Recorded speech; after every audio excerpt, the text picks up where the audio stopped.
1절에서 9절 말씀을 가지고 교회에 일꾼을 세워라 라는 말씀 제목을 가지고 은혜 나누겠습니다. 지난주에 우리가 어떠한 위치에 서 있는지를 한번 돌아보는 시간이었는데요, 나와 하나님과의 거리가 얼마나 되는지를 확인하는 시간이었다고 생각이 됩니다. 그래서 여러분의 삶 가운데에 가까운 사람 그리고 내가 멀리 있는 사람, 그 모습에 거리가 정해진다고 얘기했잖아요. 우리 삶 속에서도 하나님과 나 사이에 얼마만한 거리가 있는지를 다시 한번 돌아봐야 된다는 것이었죠. 그래서 우리 속에 죄가 있을 때 하나님과 나의 거리는 어떻다? 멀다는 거죠. 죄가 있으면 있을수록 하나님을 가까이 할 수가 없어요. 왜냐하면 두렵거든요. 죄책감을 느끼거든요. 그래서 하나님을 멀리 떨어지는 우리의 모습을 바라보게 됩니다. 그러나 우리의 죄를 회개하면 하나님께서는 우리를 용서하여 주시고 하나님 앞에 나아갈 수가 있는 것이죠. 어떠한 죄인도 회개만 하면 하나님 앞에 나아갈 수가 있습니다. 그런데 우리가 죄를 회개하는 것이 아니라 그 죄를 여전히 즐기고 있다면, 그 죄를 내가 미워하는 것이 아니라 내가 좋아한다면 우리는 계속해서 하나님 앞에 나아갈 수 없는 삶 속에 처할 수밖에 없다는 것이죠. 여러분, 죄를 좋아하지 마시고 하나님을 좋아하시기 바랍니다. 하나님을 사랑할 때에 우리의 죄도 우리가 버릴 수가 있고 하나님과 하나 될 수가 있는 것이죠. 하나님께 나아갈 수 있는 유일한 한 길, 그 길이 바로 예수 그리스도이십니다. 예수님이 우리 안에 오셨을 때에 우리는 하나님과 가까워질 수가 있습니다. 그리고 아직 예수 그리스도를 알지 못한 자들에게 내가 예수를 전하게 되면 그 복음으로 알미암아 그 사람도 하나님께 가까이 나아갈 수 있다는 것이죠. 모든 상황 가운데 우리를 찾으시는 하나님, 그 은혜로 인하여 우리가 하나님을 가까이 할 수 있으며, 우리가 예수님을 부르는 장소, 그것이 어디다? 교회예요. 예수님을 부르는 장소, 예배하는 장소, 만나는 장소가 바로 예배인 것을 우리가 알 수 있는 것이죠. 사도행전은요, 이렇게 하나님을 가까이 하는 사람들이 모인 교회입니다. 죽음의 위협 속에서도 그 죽음의 위협을 두려워하는 것이 아니라 하나님을 사랑하여 나아가는 성도들이 모인 것, 그것이 초대교회의 모습이었죠. 그들이 하나님을 사랑하기 때문에 하나님의 영도 그들을 사랑하셔서 그들 안에 오셔서 함께 거하시는, 주님이 내 안에 거하시고 내가 주님 안에 거하는 가장 가까운 사이가 이 초대교회의 모습이었다는 것이죠. 그런데요, 이 초대교회에도 문제가 있었다는 것입니다. 어떤 문제가 있었죠? 첫 번째는 바깥에 문제가 있었어요. 믿는 사도 베드로와 요한을 사두개인들과 대제사장들은 미워하여서 그들을 때리고 감옥에 가두는 교회 바깥에서 교회를 핍박하는 문제들이 있었죠. 근데 오늘은요, 사도행전 6장 안에 교회 안의 문제들이 어떻게 드러난지를 보기 원합니다. 아나니아와 삽비라는 것을 통하여서, 그 사건을 통하여서 죄의 문제가 있을 때에 교회 안에서의 문제가 발생한 것도 보았잖아요. 근데 그런 문제뿐만이 아니라 더 아나니아와 삽비라의 그 경고의 메시지를 통해서 교회가 성장을 하고 있었다는 것입니다. 그 죄의 문제를 해결하고 회개하니까 하나님께서는 더 큰 부흥을 그 교회 안에 허락하여 주셨다는 것이죠. 예수님, 그 교회 안에 이제는 더 큰 부흥들이 일어났을 때에 교회 안에서 바깥이 아닌 교회 안에도 문제가 발생하기 시작했습니다.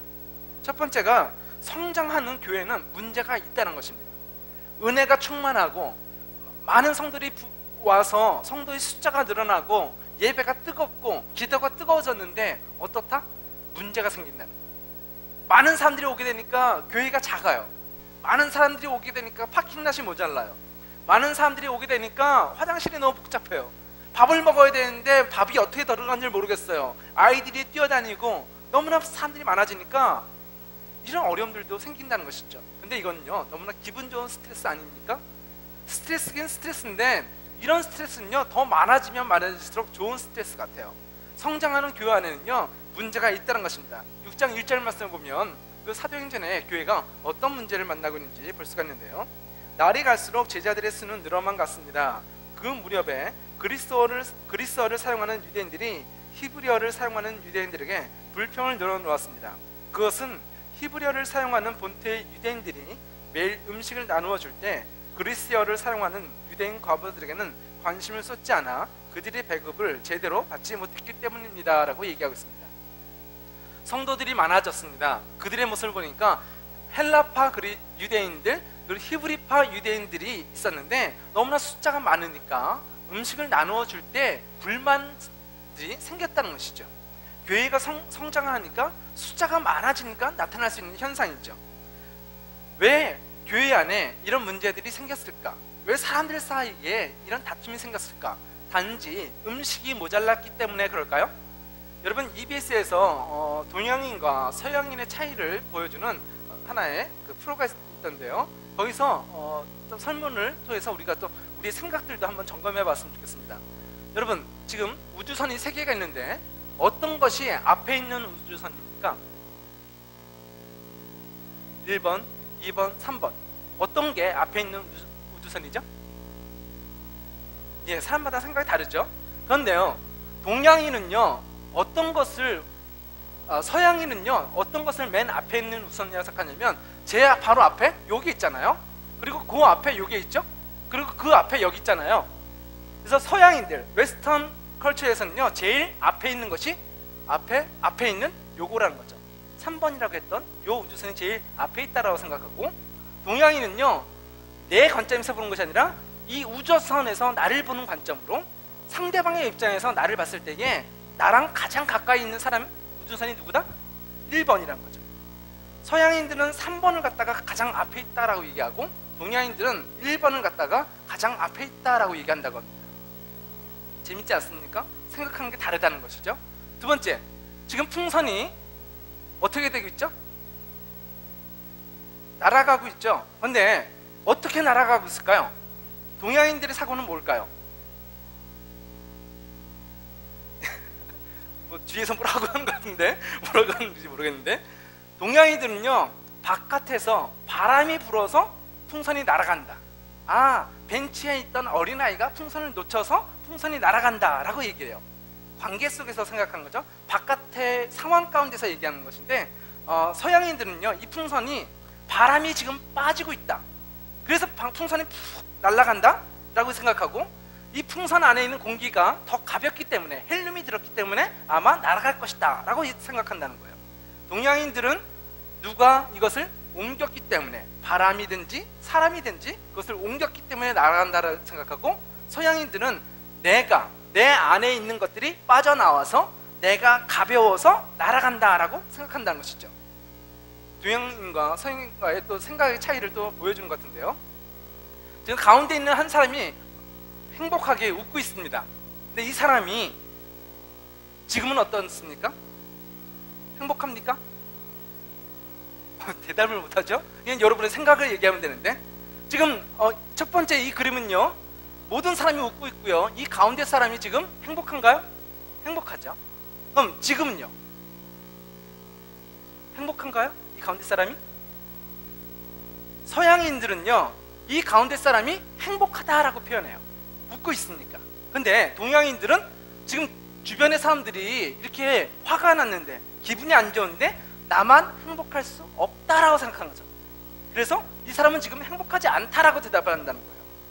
이 그림을 보였을 때 똑같은 그림을 보고 서양인들은 행복하다고 얘기하고, 동양인들은 아니다, 다른 사람과 나와의 관계 속에서 나는 지금 행복하지 않다라고 얘기한다는 것이죠. 참 재밌습니다.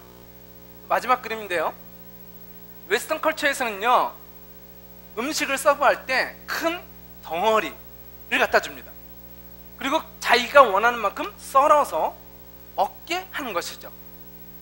내가 그것을 원하는 만큼 원하는 모양으로 잘라 먹게 하는 것이 웨스턴 컬처고요, 동양인들은요 그 사람이 잘 먹을 수 있도록 미리 다 썰어놔요. 그래서 젓가락을 가지고 그냥 집어 먹으면 되는 거예요. 썰 필요가 없이. 여기에 젓가락 문화, 포크 문화의 차이가 결정된다라고 나오더라고요. 재밌지만 정말 사람들의 생각이 다르다는 것을 알 수가 있는 것이죠. 그러면 포크가 옳습니까? 젓가락이 옳습니까? 어떤 것이 좋은 건가요? 그렇게 말할 수는 없잖아요. 포크도 좋은 것이고요, 음식을 먹을 수 있고, 젓가락도 내가 원하는 대로 먹을 수가 있다는 것이죠. 그런데 생각은 조금 다르다는 거예요. 서양 사람이 생각하는 것과 동양 사람이 생각하는 것이 다르다는 것이죠. 오늘 성경에서 두 가지의 문화가 나옵니다. 두 가지의 컬처가 나옵니다. 하나는 무엇이냐면 헬라파 그리스도인들, 그리스 로마의 문화를 갖고 있는 헬레니즘에 속해져 있는 유대인들이 있고, 하나는 히브리즘, 이스라엘 민족 안에서의 문화를 갖고 있는 히브리즘과 헬레니즘이 두 가지의 문화가 충돌하고 있다는 거예요. 로마, 그리스의 문화는 어떤 문화냐면 산과 바다가 많기 때문에 사냥을 하고요, 전쟁을 해서 정복을 하고요, 그리고 배를 타고 무역을 해서 발전된 문명이 헬레니즘입니다. 그래서 많은 사람들을, 다양한 사람들을 만나다 보니까 어떻게 해요? 그 사람과 이야기하고 토론하고 나의 생각을 논리적으로 그 사람한테 설명하고 싸워가는, 말로 싸우는 것들이 발달이 됐거든요. 그러니까 헬라의 철학, 소크라테스, 그리스 그 문명이 발전이 되는 거거든요. 이야기하는 걸 좋아하고 말로 싸우고 하다 보니까 철학이 발전되는 거죠. 근데 히브리즘, 이스라엘 민족에 있어서 그들의 문화는 어떤 문화냐면 가나안이라는 한 곳에 머물러 살아요. 그 안에서, 가나안 땅 안에서, 이스라엘 땅 안에서 목축을 하고 농사를 짓는 사람들. 그래서 가족이 참 중요합니다. 왜냐하면 가족 공동체, 부족 공동체가 양을 치고요, 부족 공동체가 농사를 지어서 먹고 사는 것이죠. 그래서 가족이라는 것이 참 중요하고 우리 아내라는 그 패밀리라는 의미가 굉장히 중요한 것이죠. 그런데 헬레니즘은 어떻게 한다고요? 우리라는 작은 그룹이 아니라 너무나 많은 다양한 사람들이 섞여 살아가고 있는 공동체, 그런 문화란 거죠. 그래서 헬레니즘의 사람들과 히브리즘의 사람들이 모였을 때에 그들에게는 뭐가 달라요. 이 사람들은 젓가락을 써서 먹는데 이 사람들은 포크를 쓰는 거야. 동양인과 서양인과의 차이처럼 헬레니즘은 웨스턴 문화를, 웨스턴 컬처를 얘기한다면 이스라엘은요, 위치적으로는 지중해 연안의 국가지만 이스턴 컬처를 얘기한다고 말합니다. 그래서 지금 초대교회에도 교회가 성장할 때에 그들 안에 다른 생각으로 말미암아 싸움들이, 갈등들이 나타나고 있었다는 것이죠. 그 이유는 무엇이었습니까? 그들에게는 성장하고 있는 것 때문에 이런 갈등들도 더 생겼다는 것을 알 수가 있는 것입니다. 사도행전에서 그들이 처했던 문제는 바깥에, 외부에 적이 있었습니다. 대제사장들과 유대인들이 믿는 사람들을 때리고 감옥에 가두는 바깥의 위험도 있었지만 그들 안에도 헬레니즘과 히브리즘의 사이에서 갈등들도 이 두 가지의 문제가 있었다는 것이죠. 그러면 이런 갈등들이 있을 때에 어떻게 그 문제들을 해결할 수 있는가? 왜 우리가 은혜가 충만하고 기도하고 하나님의 말씀으로 깨어져 있는데도, 말씀에 열심을 내는데도 교회 안에서 싸움이 있는가? 보통 우리는 기도 안 하면 문제가 생긴다라고 얘기하잖아요. 기도 안 하니까 이런 어려움이 있다, 기도하자라고 얘기하잖아요. 그런데 지금 이 사도행전의 교회는요, 기도도 열심히 하고 말씀도 뜨거운데도 문제가 있다는 거예요. 영적인 문제는요, 우리가 열심히 한다고 해서 없어지고 열심히 안 한다고 생기는 것이 아니라는 것도 여기서 알 수 있는 것이죠. 그렇기 때문에 우리는 문제가 중요한 것이 아니라 이 문제를 어떻게 우리가 컨트롤하는가, 내가 문제가 생겼을 때에 어떻게 해야지만이 문제를 극복할 수 있는지에 대해서 알아야 된다는 것입니다.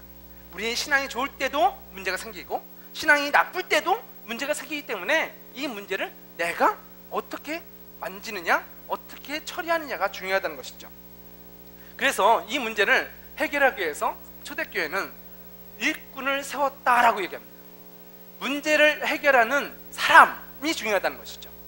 문제가 이건 문제야, 이건 나빠라는 말은 쉬운데 그 나쁜 것을 누가 와서 그것을 바꿀 것인가, 그것이 중요하다는 거예요. 성장하기 때문에 교회 안에 문제가 생겼고 그 문제를 해결하기 위해서 초대교회는요, 그 문제를 다룰 수 있는, 해결할 수 있는 사람들을 세우는 것을 보게 됩니다. 여러분들이 어느 식당에 들어갔습니다. 근데 화장실에 들어갔더니 너무 지저분한 거예요. 그럼 여러분 어떻게 느끼시겠습니까? 밥맛 떨어져. 이렇게 지저분해. 여기 정말 올 때가 아니구나. 내가 다시는 안 온다 하면서 그 화장실을 나오겠죠. 그런데 여러분이 손님이 아니라, 음식을 먹으러 간 사람이 아니라 거기 사장님이다 라고 했을 때 그때는 상황이 달라집니다. 왜 이렇게 지저분해? 라고 하는 것이 아니라 사장님은요 막 청소를 하겠죠. 그리고 바깥에도 표지판을 붙여놓을 거예요. 지금 청소 중이니까 2층을 이용해 주십시오, 2층 화장실을 이용해 주십시오 라고 얘기할 것이고, 그 문제가 내가 해결할 수 없는 문제라면 플럼버를 부르든지 사람을 불러서 그 문제를 해결할 것입니다. 여기에 분명하게 손님과 주인의 차이가 있죠. 손님은 어떻게 한다고요? 더러워, 문제야, 다신 안 올래 하는 사람이 손님이고요. 주인은요, 사장님은요, 그 문제를 내가 고쳐요. 내가 할 수 없으면 다른 사람을 데려와서 끝까지 그 문제를 없앤다고요. 그것이 손님과 주인의 차이란 것이죠. 지금 교회 안에도 문제가 생겼을 때 이 두 종류의 사람이 있습니다. 교회 안에서 사람들이 얘기합니다. 교회가 왜 이래? 교회가 너무 지저분하잖아. 왜 이렇게 문제가 있어? 라고 얘기하는 손님 같은 교인들이 있어요. 또 한쪽에는요, 교회에 문제가 생겼을 때에 저건 내가 고쳐야 되는데 하면서 달려가서 그 잘못된 것을 고치는 교인들이, 주인 같은 교인들이, 성도가 있다는 것이죠. 무엇이 문제인가는 따지는 사람은요, 비판하기를 좋아합니다. 그러나 우리가 해야 될 일은 손님으로서 비판하는 것이 아니라 주인으로서 이제는 교회를 섬기는 자가 일꾼이 되어야 된다는 것이 성경이 우리에게 가르쳐 주는 것이죠. 그래서 이제는 그 일을 해결하기 위하여 3절 말씀을 보게 되면, 형제 여러분 중에서 성령과 지혜가 충만하다고 인정받는 사람 7명을 뽑으십시오. 그 사람들에게 이 일을 맡기고 라고 얘기하고 있어요. 하나님의 일을 맡길 사람들을 뽑는데 그들은 어떤 사람들이다? 성령과 지혜가 충만한 사람이다 라고 얘기하고 있어요. 하나님과 가장 가까운 사람들을 일꾼으로 뽑으십시오 라고 얘기하는 거예요. 하나님의 일꾼이 필요하기에 비판하는 사람이 아니라 주인처럼 교회를 섬길 사람들이 필요한데, 그들은 하나님과 가장 가까운 사람으로서 뽑아야 된다라고 얘기하고 있는 것이죠. 그렇지만 일꾼이 필요하다고 했을 때 많은 사람들이 필요하지만 아무나 세워서는 안 된다는 것이죠. 그 일꾼을요, 어떻게 세워야 되냐면 교회의 목적과 우선순위에 맞게 일할 사람들을 세워야 된다라고 얘기하고 있는 것입니다. 2절 말씀을 보게 되면 교회의 12사도가 제자들을 모두 불러서 말했습니다. 음식을 나누어 주는 일 때문에 우리가 하나님의 말씀을 가르치는 일을 소홀히 하는 것은 옳지 않습니다. 우리는 기도하는 일과 하나님의 말씀을 가르치는 일에 온 힘을 기울이겠습니다 라고 얘기하고 있어요. 여러분, 교회 안에는 다양한 직업과 다양한 은사들이 갖고 있는 사람들이 있습니다. 어떤 사람은 음식을 잘 만드는 사람이 있어요. 근데 그 사람에게 교회의 일들은 어떤 것이 좋고 나쁜 것이 아니라 다 귀하고 아름답고 소중한 것입니다. 그러니 요리사인 당신이 편집부에 들어와서 책을 만드십시오 라고 한다면 그 사람이 잘 만들 수 있을까요? 물론 열심히 하면 되겠죠. 근데 이 사람은 맨날 음식만 만들다가 컴퓨터를 다루고 에디팅을 해야 된다는 것은 굉장히 어려움을 겪겠죠. 이 사람에게는요, 식당에서 우리 간식을 만든다든지 식사를 준비할 때 이 사람이 같이 사역을 한다면 더 좋은, 유익하게, 더 빨리, 더 맛있는 음식을 만들 수 있을 거예요. 사도들에게도 이런 문제가 있다는 것이죠. 사도들이 하는 일은 무엇입니까? 하나님의 말씀을 전하는 일이에요. 사도들은, 목사님들이 하는 일은 음식을 만들어도 되겠죠. 저도 음식 만드니까. 근데 목사님이 해야 될 일은 음식 만드는 것도 중요하고 청소하는 것도 중요하지만 제일 중요한 것은 말씀을 준비하고 기도하는 것을 맡겨줘야 된다는 것이죠. 그리고 요리를 잘하는 사람에게는 설교하라고 시키는 것이 아니라 요리 잘하는 사람에게는 음식을 만들도록 기회를 주는 것이 더 유익하겠죠. 사도들도 지금 성도들이 많아지니까 어떤 일을 했냐면요, 사람들에게 음식을 나눠줬어요. 물론 귀하고 아름다운 것이지만 그러다 보니까 말씀을 준비하는 시간이 좀 줄어드는 거야. 너무 바쁘니까 기도하기보다는 음식을 서브해야 된다는 것이죠. 그래서 사도들이 뭐라고 얘기하냐면, 우리는 하나님께서 우리에게 주신 말씀을 가르치고 기도하는 일에 더 최선을 다해야 되겠습니다. 그리고 교회에 문제가 있습니다. 그리고 이 문제를 해결하기 위해서는 7명의 집사들을 세워서 그들로 하여금 일을 하도록 하겠습니다 라고 말하고 있는 것이죠. 우선순위에 맞게, 목사님의 우선순위에 있어서는 말씀과 기도, 그리고 교회에 집사님과 어떤 리더들을 세워서 그들의 우선순위에 맞게 음식을 나누어 주고 사람들을 섬기는 일들을 하게끔 사람들을 배치하고 있다는 것을 알 수가 있는 것이죠. 교회는 많은 것들이 필요합니다. 프로그램도 좋아야 되고 사람들을 맞이하는 그 친절함도 있어야 되고요. 그런데 교회가 부흥하는 것은요, 프로그램이 좋아서 시설이 좋아서 부흥하는 것이 아니라 말씀이 살아있을 때에 부흥하는 줄 믿으시기 바랍니다. 교회는 기도가 살아있을 때에 교회 안에 부흥이 온다는 것이죠. 말씀을 깨달았어도 우리가 기도하지 않는다면, 하나님의 도움을 구하지 않는다면 하나님의 도움 없이 교회는 성장할 수가 없는 것입니다. 그래서 우리가 예수를 믿고 나아가는 것, 하나님의 말씀대로 살아가는 것과 함께 더불어서 주님 우리를 도와주시옵소서 기도하는 것이 말씀과 기도가 같이 가야 된다는 것이죠. 그리고 또한 교회는 어떤 삶이 있어야 된다? 목사님도 계셔야 되지만 일할 수 있는 집사님들, 리더들도 필요하다는 것입니다. 그들이 있어야지만이 교회의 문제들이 해결되어지고 또한 교회가 그 일들을 감당하고 나면 아름답게 성장할 수가 있다는 것이죠. 그들을 세울 때에 그들은 어떤 사람이어야 된다는 것이 오늘 3절 말씀에 나타나 있습니다. 그들은 교회 문제를 해결하는 일꾼들은 하나님과 가까운 사람이어야 된다라고 드러나 있어요. 그러니 형제 여러분, 여러분들 중에 성령과 지혜가 충만하다고 인정받은 사람 7명을 뽑으십시오라고 얘기해요. 성령과 지혜가 충만하다는 것은 무엇입니까? 성령이 내 안에 가까이 계신다, 성령이 그 안에 있다라는 것이죠. 하나님을 잘 안다는 거예요. 기도할 때에 그들의 말과 행동이 주님을 보는 것처럼 아름답다는 것이죠. 나의 열심, 내 실력으로 하는 것이 아니라 하나님을 부르는 사람들, 하나님과 가장 가까운 사람들이 일꾼으로 서야 된다라고 말하고 있는 거예요. 그리고 그들은요, 사람들에게도 인정받았다라고 얘기하고 있는 거예요. 사람들의 보이는 것에서도 그 사람은 정말 예수님을 닮은 사람이야, 그리스도인 같아 라는 평가를 들을 수 있는 사람이었다는 것입니다.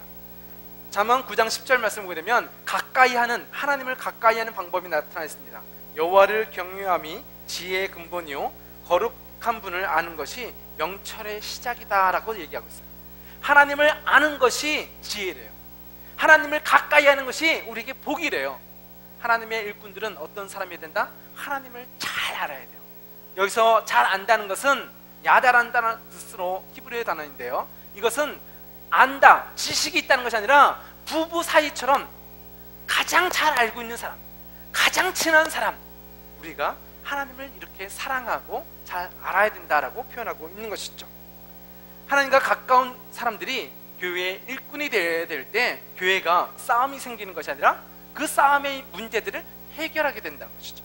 문제가 있을 때에 하나님과 가까운 이 일꾼이 가면 그것이 평화로워지고 그 문제가 자연스럽게 해결이 된다는 것을 알 수가 있는 것입니다.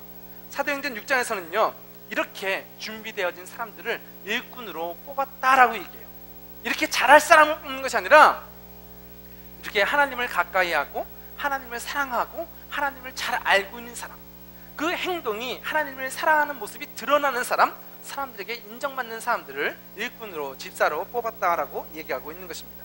두 번째, 하나님의 가까운 일꾼들이 뽑혔을 때 그들이 하나님의 일을 책임지고 일할 수 있도록 하나님의 일을, 교회의 일을 맡겨주라라고 표현하고 있습니다. 6장 3절 말씀을 보면 그 사람들에게 이 일을 맡기고라고 얘기하고 있는 것이죠.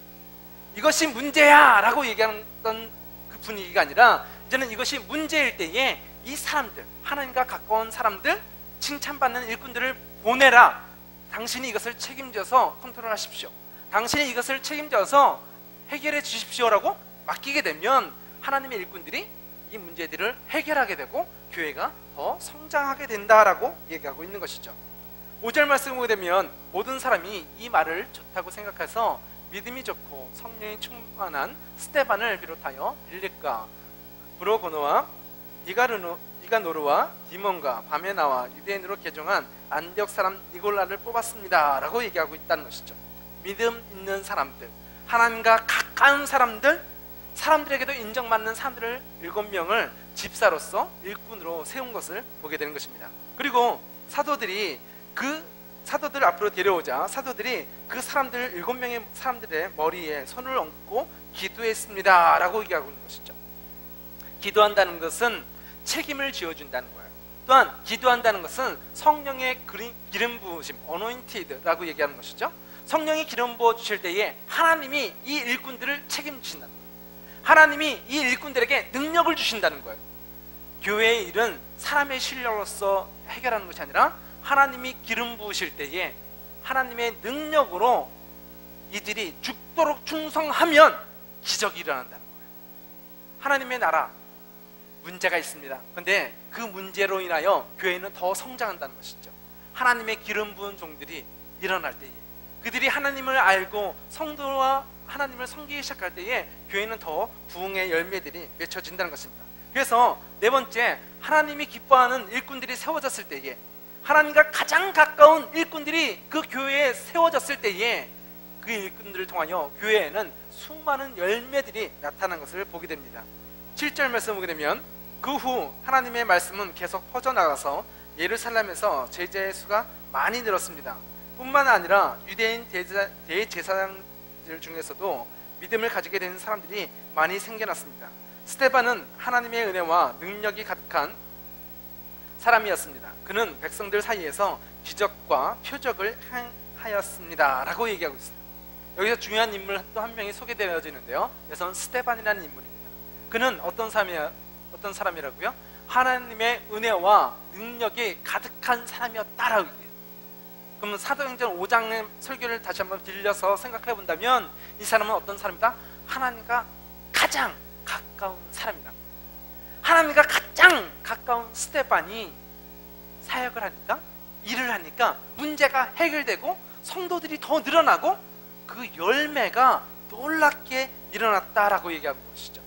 스데반이 말을 하고 스데반이 움직이면 기적이 일어나요. 스데반이 일을 맡아서 처리하면요, 하나님의 놀라운 표적이 일어나는 거예요. 왜 그럴까요? 왜 그런 일이 일어날까요? 스데반 안에 하나님이 계시기 때문이죠.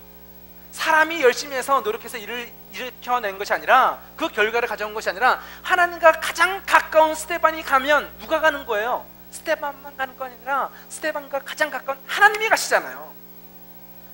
사람만 가는 것이 아니라 하나님이 함께 가시니까 그곳에 기적이 일어나는 거예요. 우리 삶 속에 왜 기적이 빠졌을까요? 우리 삶 속에 왜 아픔과 두려움이 가득 차 있을까요?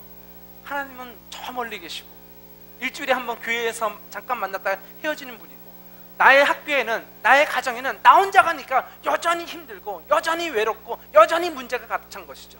그런데 교회는요, 일꾼은요, 열심히 내가 그래 결심했어, 열심히 해야지, 그 사람이 일꾼이라고 얘기하지 않는다는 거예요. 사도행전에 이 7명의 집사는 성령 충만한 사람, 기도하는 사람, 하나님과 가장 가까운 사람, 그 사람이 하나님과 함께 가니까 그 학교 안에, 그 가정 안에, 교회 안에 기적과 표적이 나타났다라고 성경이 말씀하고 있는 것입니다. 우리 안에 문제가 있길 바랍니다. 왜요? 우리는 성장하고 있기 때문에. 어린 아이들은요, 옷을요 자주 사줘야 돼요. 어떨 때는 벌써 옷이 작아졌어? 할 때가 있어요. 에스더도 제가 신발을 하나 며칠 전에 사줬는데요, 신발 사준 지가 얼마 안 됐는데 신발이 또 작다는 거예요. 보니까 진짜 신발이 작아져 있더라고요. 문제 아닌가요? 왜 자꾸 이렇게 옷을 사야 되고 왜 자꾸 신발이 작아지고 하는 것이죠? 근데 신발이 작아진 게 아니잖아요. 신발은 그대로예요. 근데 아이가 자란 것이죠. 아이가 자란다는 것은 문제가 아니라 기쁨인 거예요. 우리의 신앙이 성장하고 있기 때문에 이 교회 안에는 더 문제가 많아져야 돼요. 그런데 문제가 많다라는 것을, 손님들이 많으면 어떻게 해요?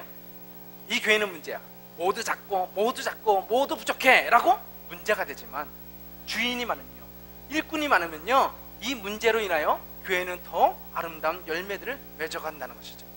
우리 청년분 안에도 더 많은 문제가 나타나길 예수님의 이름으로 축원합니다. 더불어 그 문제를 해결할 수 있는 성령 충만한 하나님의 일꾼들이 여러분이 되시기를 예수님의 이름으로 축원합니다. 여러분의 삶 속에 이 기적과 표적이 나타나는 삶, 하나님과 가장 가까운 사람, 하나님이 믿고 맡길 수 있는 충성된 종이 되셔서 이제는 이 교회의 성장을 이끌어가는, 여러분의 가정을 이끌어가는, 여러분의 직장과 이 사회와 열방과 민족을 이끌어가는 지도자가 되시기를 예수님의 이름으로 축원드립니다. 기도하시겠습니다.